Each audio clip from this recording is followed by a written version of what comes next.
The sentencing of the man who was once one of the most famous producers in Hollywood has brought hope to the Me Too movement that sprang up to help survivors of sexual violence. Harvey Weinstein was given 23 years for rape and sexual abuse by a court in New York yesterday. For more on what this means for other survivors of sexual abuse, I'm now joined in studio by Vanita Daniels, who is the director of Rise Up Against Gender-Based Violence. Good evening and welcome to The Full View. Your initial reaction when you heard of the sentencing?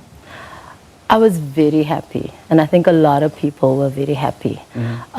Because initially when we heard about the verdict, we were a bit concerned, but getting 23 years it's a victory.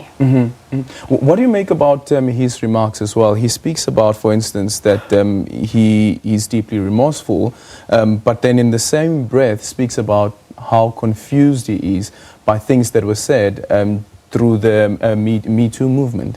His remarks were very disappointing, actually. He said that he felt remorse for the woman. And for me, that wasn't an indication that he was remorseful at all. He went on to talk about all of the good things that he's done, his charity and how giving he was. And he talked about being confused and it being a different time. And he talked about how he doesn't know what his sentencing spells for America and for other powerful men like him. And so clearly there was no remorse from his side. He feels that he hasn't done anything wrong. Is it a lack of understanding of the gravity of the violence that has been meted out against these women? I think so, definitely. And he's indicative of what society thinks about gender-based violence. It's indicative of how lightly society views violence against women. What do you make then of his lawyer's remarks as well in terms of mitigation of sentencing, where he argues that even a 5-year sentence would be a life sentence? For us, it's important that the court metes out maximum sentences, especially for crimes like these. It sends a strong message to perpetrators, would-be perpetrators, that the courts are not going to be easy on you. And we've seen even in this country that minimum sentencing are not being upheld. And so you have offenders out on parole who shouldn't be on parole and then reoffending the exact same crimes. And so we shouldn't be feeling sorry for people because he's now some old man who has some heart condition. He is a sexual predator.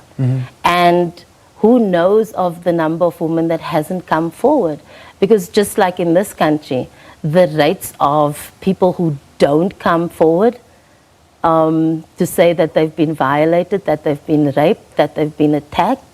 I mean, we have 160 rape cases a day. That's reported rape cases. The people who don't report, we have no idea of even trying to imagine how many don't report. Do you think that is because of what some term the secondary victimization that happens during the court process as well? Well, there's secondary victimization, there's third-degree victimization. I mean, we are victimizing people with public opinion. Look at what's currently happening to Lady Zamar. And we have people on social media saying the most heinous of things and asking questions and questioning whether this was rape or not.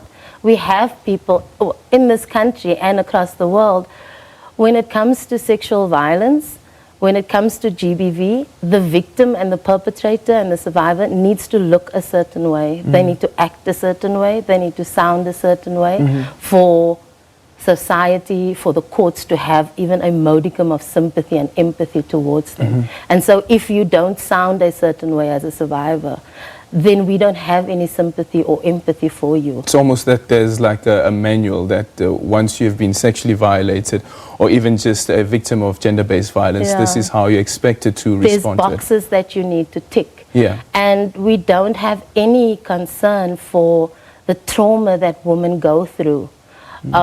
There's studies that have been done that shows how your brain changes as a result of trauma.